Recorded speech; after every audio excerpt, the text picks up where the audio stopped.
Hello everyone. अपना जो topic चल रहा था वो चल रहा था परमाणु संरचना। और इससे पहले पार्ट में अपन ने जाना था कि इलेक्ट्रॉनों के विन्यास को किस तरह से भरा जाता है और चुंबकीय आघूर्ण को किस तरह से निकाला जाता है और नोडीय तल क्या होता है, इसके बारे में जाना था। आज का जो टॉपिक पढ़ने जा रहे हैं वो टॉपिक है परमाणु मॉडल। अपने को परमाणु मॉडल के बारे में जानना है कि कौन कौन से मॉडल हैं जो परमाणु के बारे में बताते हैं। और यहाँ से ये मॉडल इतने इम्पोर्टेंट है कि यहाँ से आपको एक क्वेश्चन देखने को जरूर मिलेगा। अगर बात की जाए कि इनमें से भी सबसे इम्पोर्टेंट मॉडल कौन सा है, तो सबसे इम्पोर्टेंट है मॉडल बोर का मॉडल। और यहाँ से आपको एग्जाम में क्वेश्चन देखने को जरूर मिलेगा। एग्जाम में क्वेश्चन आएगा ही आएगा यहाँ से। अगर उसने बोर मॉडल से क्वेश्चन उठाया तो या उठाएगा, बहुत ज्यादा इंपॉर्टेंट है। तो अपन आज जिस परमाणु मॉडल की बात कर रहे हैं उनके बारे में जानते हैं। तो अपना पहला जो मॉडल है वो मॉडल है थॉमसन मॉडल, या इसे जे थॉमसन भी बोला जाता है। जे थॉमसन अगर पूरी बात करूं तो। दूसरा मॉडल है अपने पास रदरफोर्ड का परिकर्णन प्रयोग या रदरफोर्ड मॉडल, ये बोला जाता है। तीसरे मॉडल की बात करूं मैं तो तीसरा मॉडल आएगा अपना बोर का मॉडल। और अगर फोर्थ मॉडल की बात करूं तो वो आएगा प्लैंक का क्वांटम सिद्धांत। और अगर तरंग यांत्रिकी के बारे में बताऊंगा मैं आप लोगों को कि तरंग यांत्रिक का मॉडल क्या होता है, तो यहाँ पे अपने को दो मॉडल पढ़ने पड़ेंगे। पहला मॉडल है अपना डी ब्रोगली का सिद्धांत, या फिर इसे ऐसा भी बोल सकते हैं द्रव की द्वैत प्रकृति के बारे में डी ब्रोगली ने बताया था। तो यहाँ पे से द्रव की द्वैत प्रकृति का सिद्धांत भी बोला जा सकता है। इसके बाद में जो सेकंड नंबर का है वो है हाइजेनबर्ग का अनिश्चितता का सिद्धांत, इसे हाइजेनबर्ग भी बोला जाता है। यहाँ पे हाइजेनबर्ग सिद्धांत दे रखा है। तो अपन को इन परमाणु मॉडल के बारे में जानना है, ये बोलते क्या है और किस तरह से बताते हैं, ये चीज अपने को जाननी है। और जानने के लिए अपना जो पहला मॉडल है उस पे आइएगा। अपना जो पहला मॉडल की बात करते हैं अपन, तो वो मॉडल है अपना जे थॉमसन का मॉडल। जे थॉमसन का मॉडल, जे थॉमसन का मॉडल है। और इस मॉडल के देने के पीछे के कारण क्या थे इसको बताते हूं कि 90 या 1901 की या 2 की बात है, जब परमाणु पे प्रयोग हो रहे थे या एक्सपेरिमेंट हो रहे थे कि परमाणु है क्या और क्या क्या करता है। तो यहाँ पे परमाणु का जो प्रथम मॉडल दिया गया था वो दिया गया था जे थॉमसन के द्वारा। और ये उस टाइम पे मॉडल बहुत ज्यादा इंपॉर्टेंट था, इसलिए जे थॉमसन को नोबेल प्राइज भी मिला है इस मॉडल के लिए। लेकिन बाद में ये मॉडल को निरस्त कर दिया गया या कुछ कमियां होने की वजह से इस मॉडल को अमान्य कर दिया गया। तो इस मॉडल के बारे में समझते हैं। तो इस मॉडल बोलता क्या है, यह मॉडल बोलता क्या है, तो इस मॉडल बोलता है कि परमाणु के बारे में बताना है अपने को। परमाणु के बारे में बोल रहे हैं जे थॉमसन, तो उन्होंने बोला कि परमाणु एक ठोस गोलाकार या गोलाकार होता है। ध्यान दीजिएगा, परमाणु के बारे में बताया परमाणु ठोस गोलाकार गोला होता है जिसमें इलेक्ट्रॉन उसी प्रकार से व्यवस्थित रहते हैं जिस तरह से आप लोग इसे आगे जाके तरबूज के बीज या वाटरमेलन मॉडल भी बताऊंगा। लेकिन बात करता हूं मैं कि इन्होंने बोला कि जो परमाणु होता है परमाणु ठोस गोलाकार होता है, कोई दिक्कत नहीं है। परमाणु अगर ठोस है गोलाकार है कोई दिक्कत नहीं है, जिसमें धनावेश या धनावेश आयन जो होते हैं वो पूरे के पूरे यहाँ पे जो कोपला मॉडल है उसमें पाए जाते हैं। अतः धनावेश बिखरे रहते हैं। जैसे कि इन्होंने बोला था तरबूज के बीज, जिस तरह से अपने यहाँ पे तरबूज बनाते हैं और तरबूज में जिस तरह से बीच बीच में यहाँ पे तरबूज में बीच बीच में यहाँ पे इलेक्ट्रॉन या उसके जो बीज होते हैं उनको माना है इन्होंने इलेक्ट्रॉन, और जो तरबूज का खाने वाला भाग है उसको माना है इन्होंने धनायस या धनायन वाला भाग। तो उन्होंने यही बताया कि परमाणु ठोस गोलाकार होता है और उसमें इलेक्ट्रॉन इस प्रकार से बिखरे रहते हैं जैसे कि तरबूज में बीज। इसके बारे में बताया और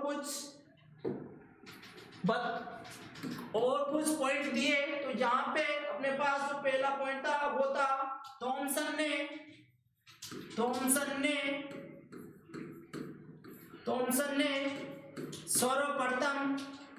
सर्वप्रथम परमाणु मॉडल के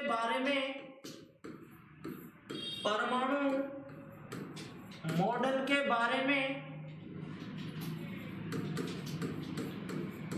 विस्तृत वर्णन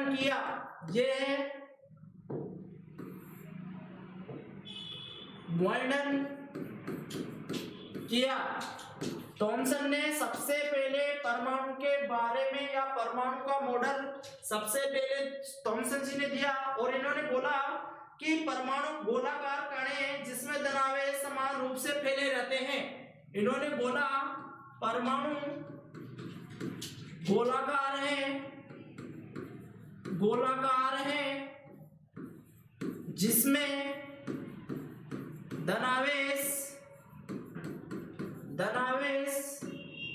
समान रूप से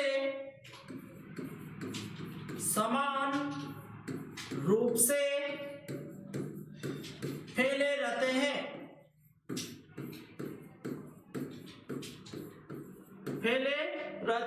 ये बात किसने बताई अपने को?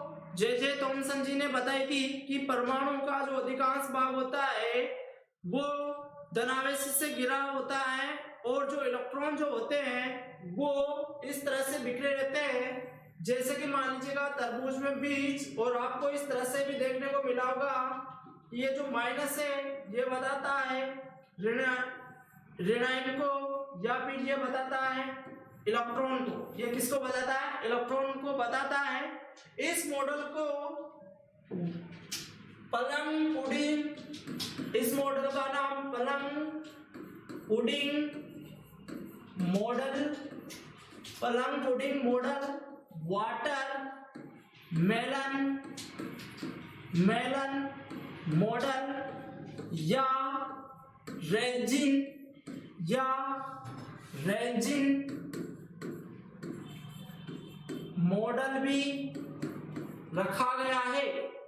मॉडल भी रखा गया है या इसे 3 नामों से बोला जाता है। पहला पलंग पुडिंग मॉडल, दूसरा इसका वाटरमेलन मॉडल, थर्ड है इसका रेजिन मॉडल। ये यहाँ पे इस मॉडल को 3 नामों से पुकारा जा सकता है।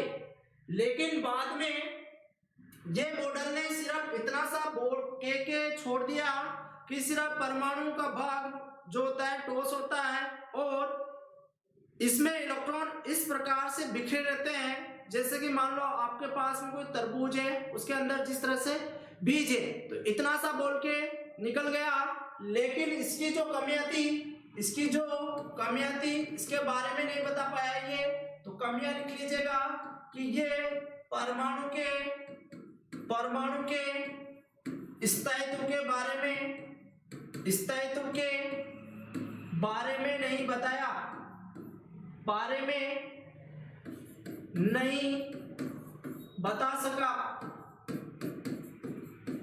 सका। दूसरी कमी क्या है इसकी? दूसरी कमी है कि चलो आगे मेरे पास ये यहाँ पे इलेक्ट्रॉन है, इसके अंदर अगर इलेक्ट्रॉन है तो ये इलेक्ट्रॉन कहीं ना कहीं घूम तो रहे होंगे, ये आगे बताएंगे रदरफोर्ड जी।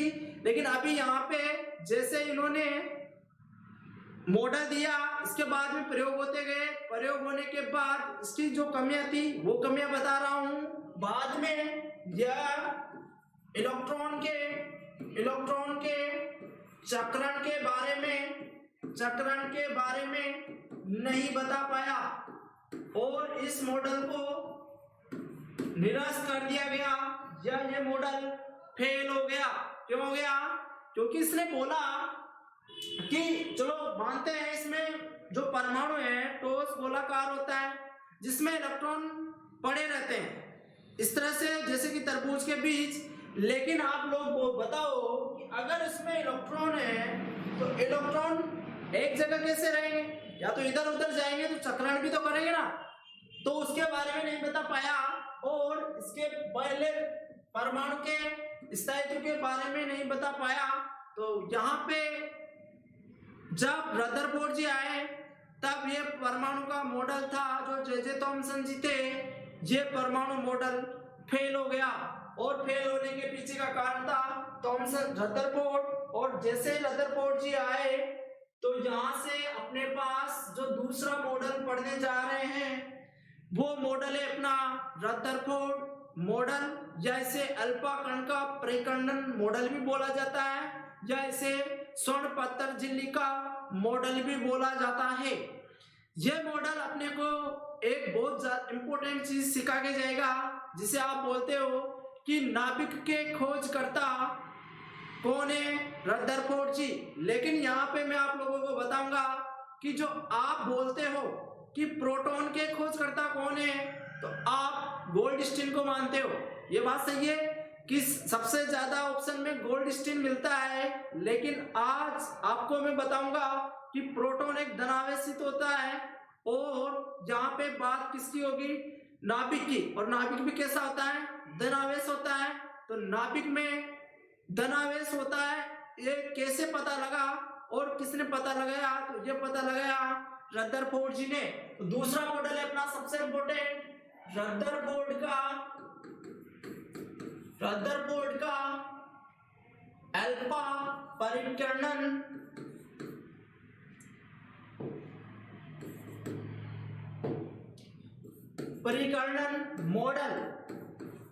मॉडल। यहाँ पे रदरफोर्ड जी ने अपना प्रयोग किया और प्रयोग करके ये बताया कि वास्तव में नाभिक का पता किस तरह से था और किस तरह से नाभिक होता है। जब रदरफोर्ड जी प्रयोग कर रहे थे उस टाइम पे नाभिक की खोज नहीं हुई थी। यहाँ पे इन्होंने प्रयोग अपना कंप्लीट कर लिया तब नाभिक की खोज हुई थी। तो यहाँ पे जब रदरफोर्ड जी ने अपना प्रयोग किया उस प्रयोग में लिए उन्होंने नाभिक के अल्फा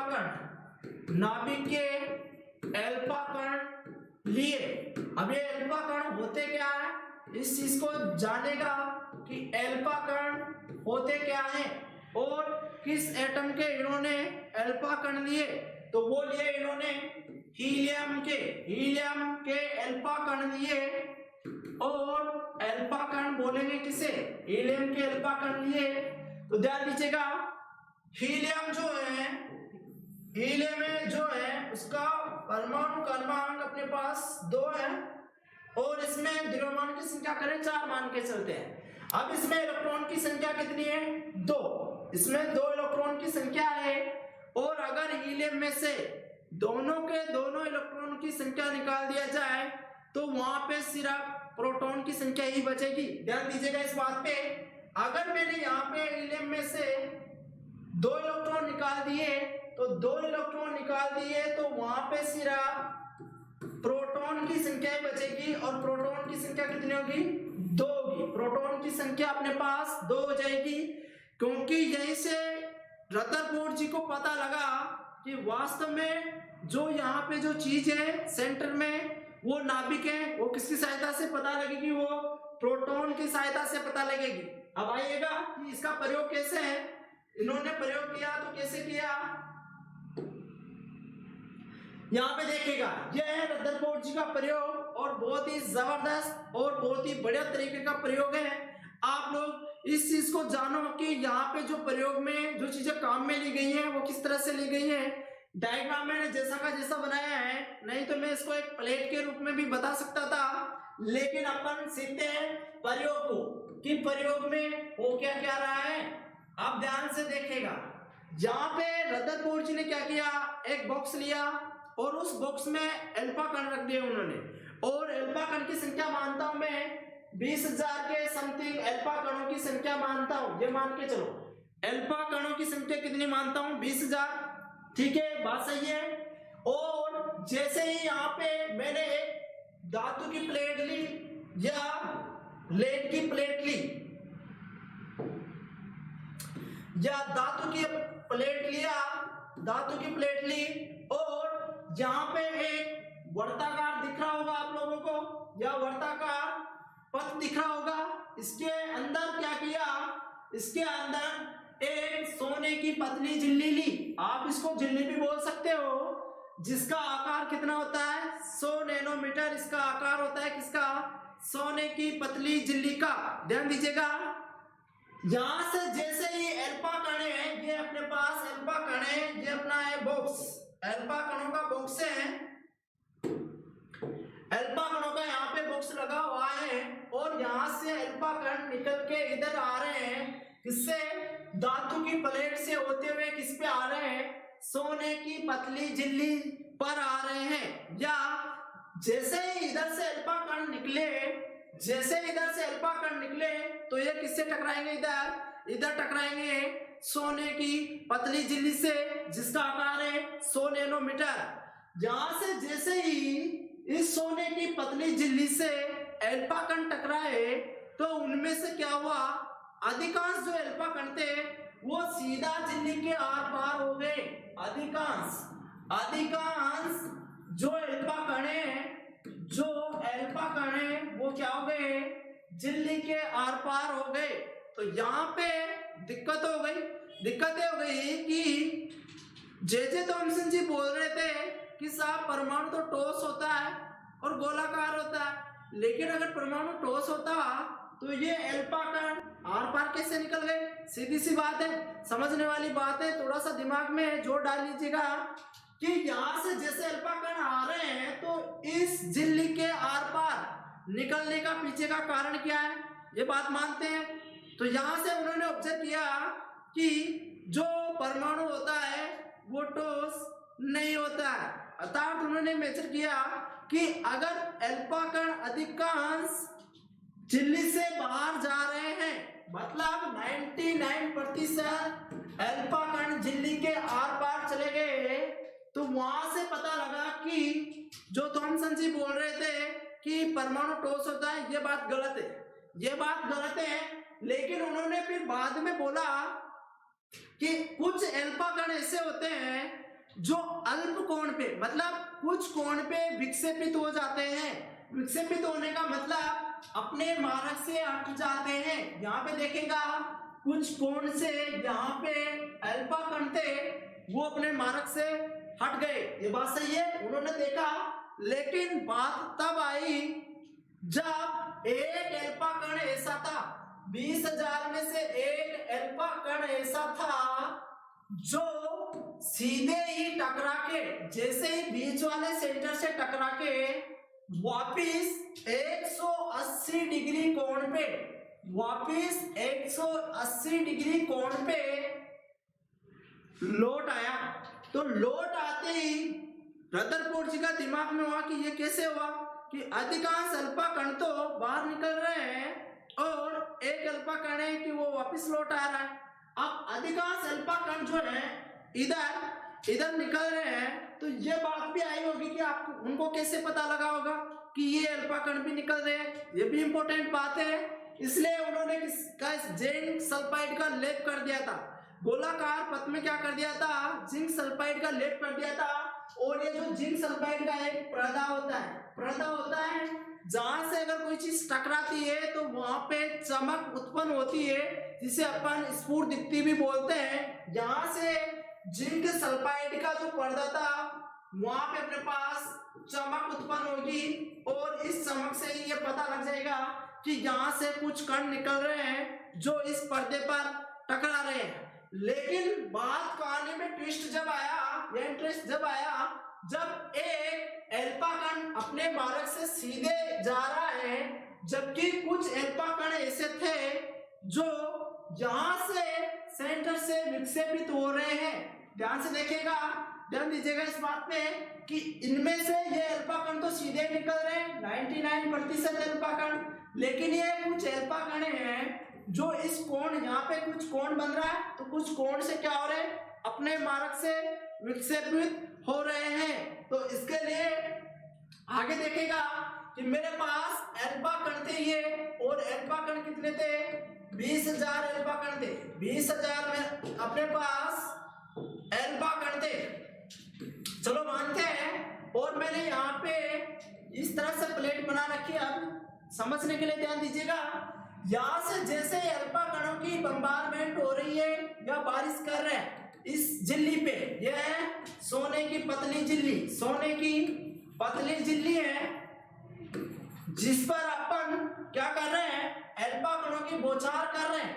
ये अल्फा कणों की बौछार कर रहे हैं तो आपको पता है कि अल्फा कण क्या है, अल्फा कण हीलियम 2+ के या इसे द्विआवेशित कण भी बोलते हैं। यहाँ पे बताया था मैंने कि अपने पास ये देखो अल्फा कण के द्विआवेशित कण का उपयोग में किया जाता है। यहाँ से क्वेश्चन भी बन जाता है कि रदरफोर्ड जी ने अपना प्रयोग में कौन से द्विआवेशित कण का उपयोग किया गया था, तो वहां पे आपको बताना पड़ेगा कि हीलियम के द्विआवेशित का प्रयोग किया गया था। अब आगे देखेगा, जैसे यहाँ पे अल्फा कण टकराए, अभी नाभिक की खोज नहीं हुई है। अभी तक आप लोगों को पता लग रहा होगा कि नाभिक की खोज हो रही है, नहीं, अभी तक नाभिक की खोज नहीं हुई है। अब मैं बात करता हूं, जैसे अल्फा कण टकरा रहे हैं, जैसे अल्फा कण टकरा रहे हैं तो एक ऐसा अल्फा कण है जो बीचों बीच टकराकर उसी मार्ग से वापस लौट आया, उसका कोण था 180 डिग्री। और इनमें से कुछ अल्फा कण थे वो तो सीधे निकल गए, अधिकांश अल्फा कण तो सीधे निकल रहे हैं,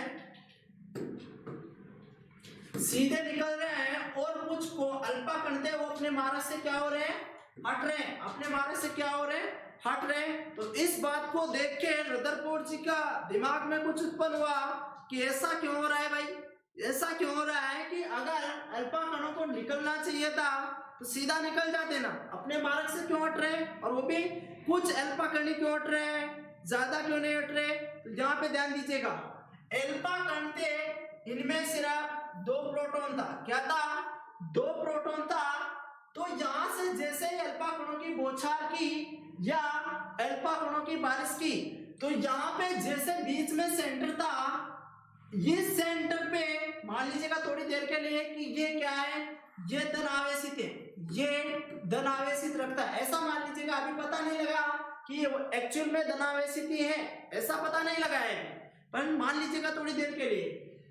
यहाँ पे जैसे अल्फा कण थे तो यहाँ पे अल्फा कण थे प्रोटॉन, और प्रोटॉन पर कौन सा आवेश पाया जाता है, धन आवेशित पाया जाता है। प्रोटॉन पे कौन सा आवेश रहता है, धन आवेशित रहता है। और अगर प्रोटॉन पे धन आवेशित है तो यहाँ पे जैसे ही अल्फा कण 180 डिग्री पे आया, तब रदरफोर्ड जी के दिमाग में आया कि यहाँ पे जो बीच में जो सेंटर में कुछ चीज पाई जा रही है उस पर कौन सा आवेश है, उस पर धनात्मक आवेश है। ऐसा उनको पता लग गया कि जो सेंटर में है वो कौन सा आवेश रखता है, वो धन आवेशित रखता है। अर्थात उनको पता लग गया था कि यहाँ से बोलते हैं, या ऐसा बोला जाता है अगर अपन छोटी कक्षाओं की बात करें तो, कि यहाँ से टकराकर वापिस आ गया, ऐसा बोलते हैं। लेकिन ऐसा सही नहीं है, वो टकराता ही नहीं है। अगर देखा जाए तो वो पार्टिकल या वो अल्फा कण टकराता ही नहीं है। लेकिन सिखाया यही जाता है कि अल्फा कण एक टकरा के अपने मार्ग से वापस आ गया। जी वो टकराता नहीं है। अब टकराता क्यों नहीं है, इस चीज को देखो। यहाँ पे मान लीजिएगा धन आवेशित रखता है, अभी पता नहीं लगा, और इधर अल्फा कण है, और अल्फा कण में भी कौन सा आवेश है, धन आवेशित आवेश है। धन आवेशित आवेश रखते हैं अल्फा कण भी, इसमें कोई दिक्कत नहीं है। आप ध्यान से देखो, जैसे ये अल्फा कण इधर गए तो यहाँ पे इसके जैसे पास जाने लगे तो इस पर भी कौन सा आवेश है, धनात्मक आवेश, और सेंटर पे भी कौन सा आवेश है, धनात्मक आवेश। इसका मतलब है कि दोनों आवेश अगर धनावेशित हैं तो इन दोनों के मध्य प्रतिकर्षण बल होगा। जी हाँ, अगर समान आवेश हो तो यहाँ पे दोनों के मध्य क्या होगा, प्रतिकर्षण बल होगा।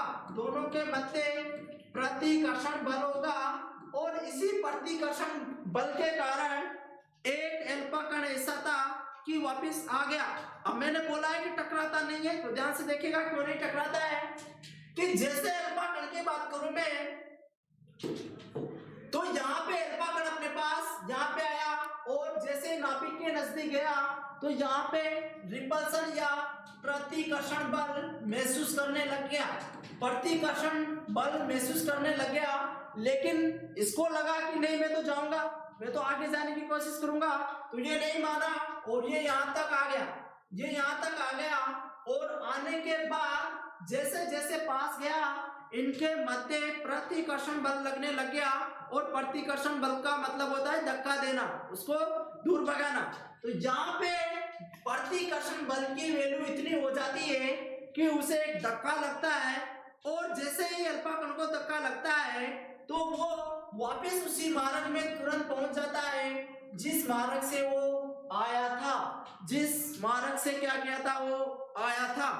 तो यहाँ से रदरफोर्ड के दिमाग में एक चीज आई कि यहाँ पे कोई धनावेशित है या कोई चीजें जो धनात्मक आवेश रख रही है जिसके मध्य प्रतिकर्षण बल होने से यहाँ पे एक अल्फा कण वापिस अपने मार्ग में 180 डिग्री कोण पे आ गया।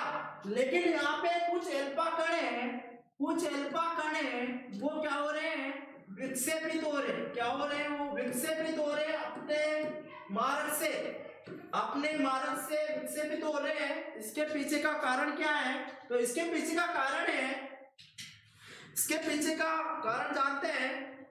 चलो नेक्स्ट में, यहाँ पे अपने पास ये प्लेट थी और यहाँ से अल्फा कण आ रहे थे। तो यहाँ पे जैसे इसके पास वाले जो अल्फा कण है वही अपने मार्ग से विचलित हो रहे हैं। कुछ अल्फा कोण से जिनके पास वाले अल्फा कण ही अपने मार्ग से विचलित हो रहे हैं या दूर हट रहे हैं, इसका कारण ही यही है कि जैसे ही यहाँ पे अल्फा कण निकल रहे हैं तो इस जगह पे नाभिक है और नाभिक के पास से अल्फा कण गुजर रहे हैं। तो अल्फा कण वैसे ही धनात्मक आवेश रखते हैं या प्रोटॉन रखते हैं। तो यहाँ पे जैसे आए तो इन दोनों के मध्य भी क्या लगने लगेगा, इन दोनों के मध्य भी प्रतिकर्षण बल लगने लगेगा, प्रतिकर्षण बल लगेगा। और इसी प्रतिकर्षण बल के कारण ये जो अल्फा कण है वो अपने मार्ग से क्या हो जाते हैं, विचलित हो जाते हैं या विक्षेपित हो जाते हैं। जैसे जैसे अल्फा कण इधर आ रहा है तो यहाँ से नाभिक के द्वारा उसको धक्का लगा और धक्का लगने के बाद उसको सीधा निकलना चाहिए था।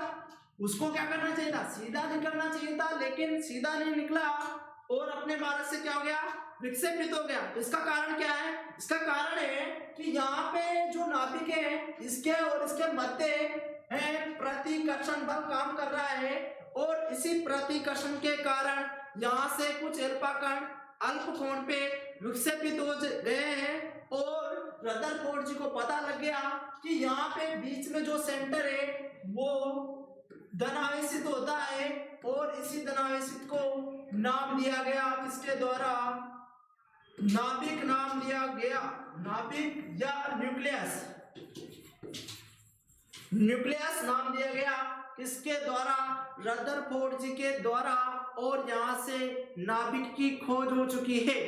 तो यहाँ पे जैसे ही प्रोटॉन की खोज करता है, इस प्रोटॉन को नाभिक में रदरफोर्ड जी ने बोला दिखाया था, रदरफोर्ड जी का काम है ये कि नाभिक में प्रोटॉन होते हैं, नाभिक में प्रोटॉन होते हैं। आपसे पूछ लिया जाए कि नाभिक में प्रोटॉन को डिस्कवर किसके द्वारा किया गया था, तो आप बोलोगे रदरफोर्ड जी। यहाँ पे दो ऑप्शन होते हैं, आप गोल्डस्टीन बोल दो, ऐसा नहीं है ना। तो आप इसके कुछ पॉइंट है, उस पॉइंट को लिख लेते हैं कि है क्या। तो इन्होंने बोला कि परमाणु का अधिकांश भाग खोखला होता है।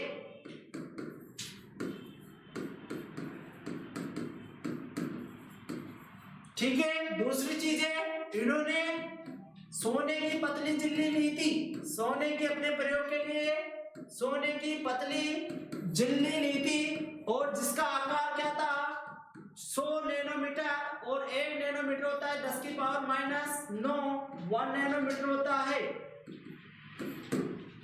इसके बाद में उन्होंने बोला कि 20,000 अल्फा कण में से एक अल्फा कण ऐसा था जो वापिस 180 डिग्री के कोण पे आ गया। ये दूसरी बात हो गई थी। तीसरी बात, इन्होंने हीलियम 2+ द्विआवेशित कण लिया था, हीलियम का द्विआवेशित कण लिया था, हीलियम का, और ये आवेशित कण बताता है अल्फा कणों को। ये बात हो गई थी। इसके बाद में उन्होंने बोला कि परमाणु का जो अधिकांश भाग होता है खाली होता है तो छोटे से स्थान पे, इन्होंने बोला परमाणु का स्थान अधिकांश भाग, या अधिकांश लिख सकते हो, अधिकांश खोखला होता है,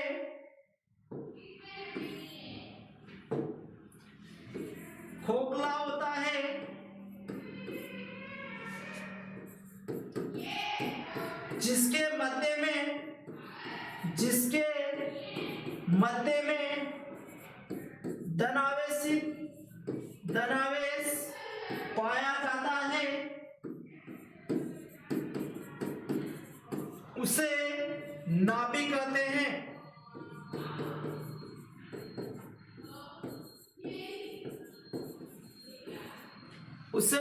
कहते हैं। ये यहाँ पे किसका प्रयोग हो गया, ये यहाँ पे रदरफोर्ड जी का अल्फा कण या स्वर्ण पत्थर झिल्ली का प्रयोग हो गया। लेकिन आगे रदरफोर्ड जी ने परमाणु के बारे में भी बताया कि परमाणु के बारे में क्या बताया, तो यहाँ पे रदरफोर्ड का परमाणु मॉडल,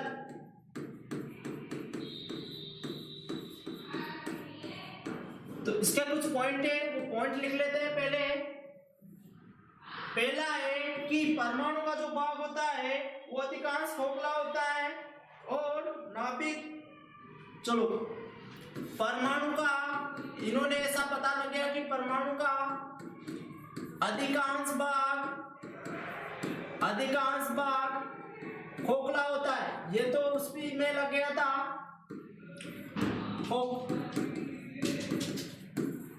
और दूसरा था कि धनावेश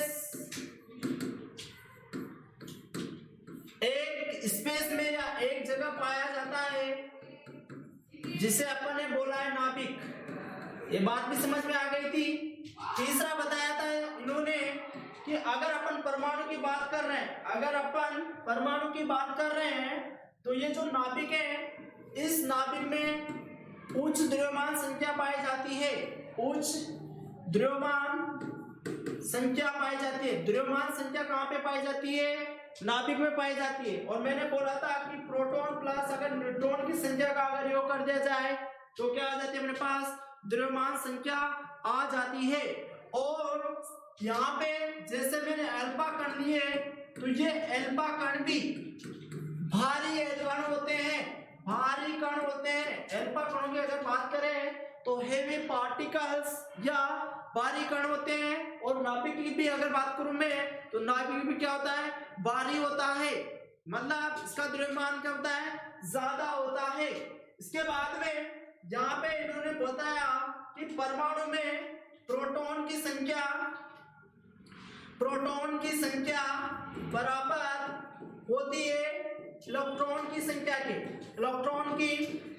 के। अगर आपको पता है कि जितने इलेक्ट्रॉन रहेंगे अगर उसमें उतने प्रोटॉन है तो परमाणु उदासीन हो जाता है। तो परमाणु क्या रहेगा, उदासीन रहेगा, परमाणु उदासीन होता है।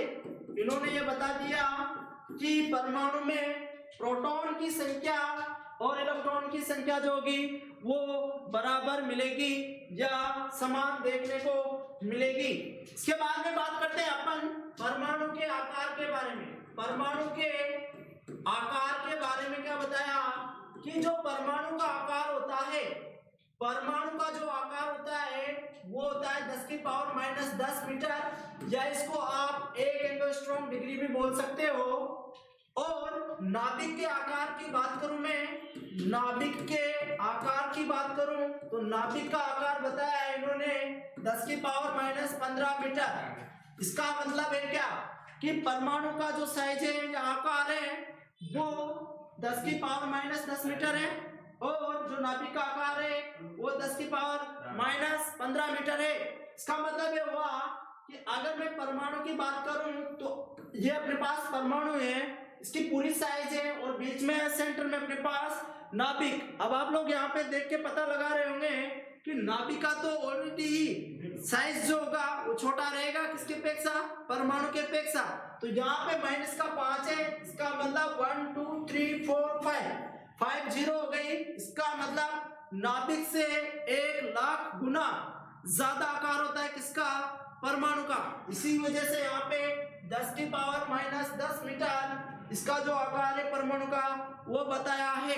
ये इसकी बात हो गई, ये हो गई रदरफोर्ड के परमाणु के मॉडल के बारे में बात हो गई।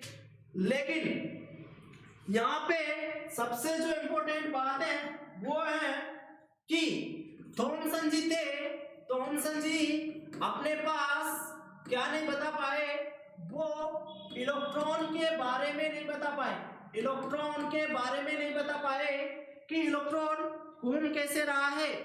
इसको किसने बता दिया, रदरफोर्ड जी ने बता दिया। लेकिन कैसे इस बात को देखेगा कि अगर मेरे पास यहाँ पे कोई नाभिक है और नाभिक के चारों ओर वर्ताकार पथ होते हैं या मार्ग होते हैं, उसमें इलेक्ट्रॉन घूम रहे हैं, ये तो बोल दिया। लेकिन बात ये आ जाती है कि रदरफोर्ड जी को कैसे पता लगा कि नाभिक के चारों ओर वर्ताकार पथ भी होते हैं, कैसे पता लगा उन्हें? ऐसे थोड़ी बोल दिया हवा में कि हवा में बोल दिया कि पथ होते हैं। तो ध्यान से सुनिएगा कैसे पता लगा। अगर मेरे पास यहाँ पे इलेक्ट्रॉन है और यहाँ पे मेरे पास धनात्मक आवेश या नाभिक है, अगर ये नाभिक और इलेक्ट्रॉन की बात करूं, अगर ये घूमता नहीं मिले तो इन दोनों के मध्य आकर्षण बल लगेगा, आकर्षण बल लगेगा। और जैसे ही आकर्षण बल लगेगा तो ये धनायन और ऋणायन करके यहाँ पे क्या हो जाएंगे, उदासीन हो जाएंगे। यहाँ पे इलेक्ट्रॉन का पता लगेगा ही नहीं कि यहाँ पे एक्चुअल में इलेक्ट्रॉन भी है। तो उन्होंने ऐसा पता लगा कि अगर यहाँ पे इलेक्ट्रॉन को दर्शाना है तो ये नाभिक है, और इस नाभिक के चारों ओर वर्ताकार जो पथ होते हैं जिसमें इलेक्ट्रॉन क्या करते रहते हैं, घूमते रहते हैं, जिसके बारे में बता दिया। लेकिन एक साइंटिस्ट आए मैक्सवेल जी, यहाँ पे मैक्सवेल जी आए।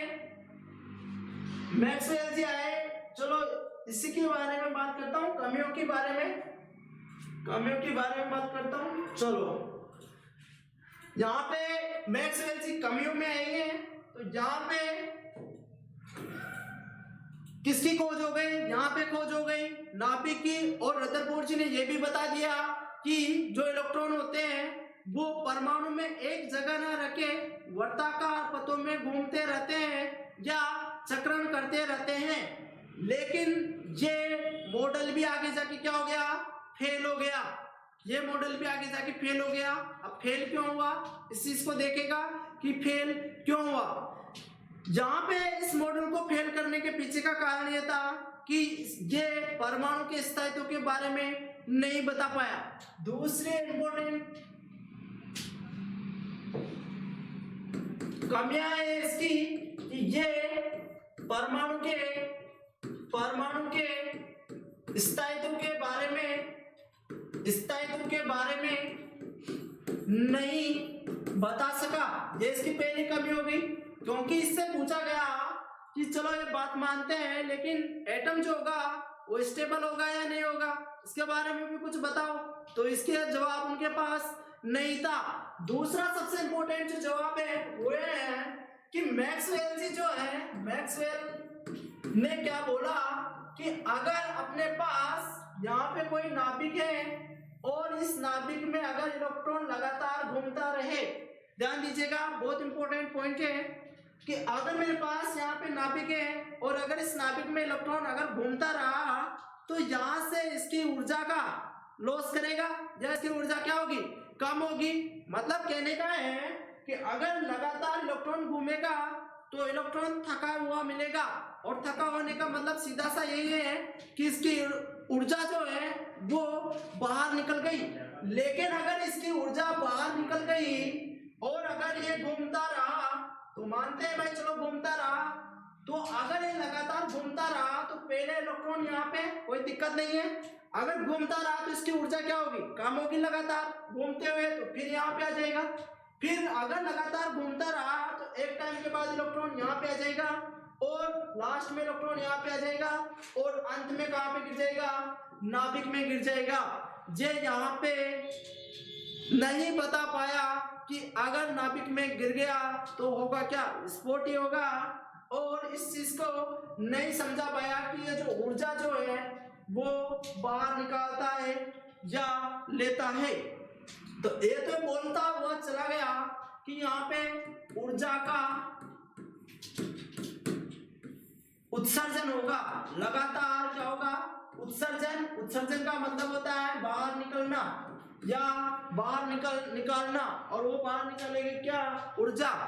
लेकिन एक बात यहाँ पे और दिमाग में आ गई कि अगर ऊर्जा यहाँ से लगातार बाहर निकल रही है कोई दिक्कत नहीं है, तो अगर यहाँ से ऊर्जा बाहर निकल रही है तो यहाँ पे आगे जाके पता लगेगा आपको कि तीसरी जो कमी है इसकी वो है कि स्पेक्ट्रम की व्याख्या नहीं कर पाया, स्पेक्ट्रम के बारे में नहीं बता पाया। कौन नहीं बता पाया, रदरफोर्ड।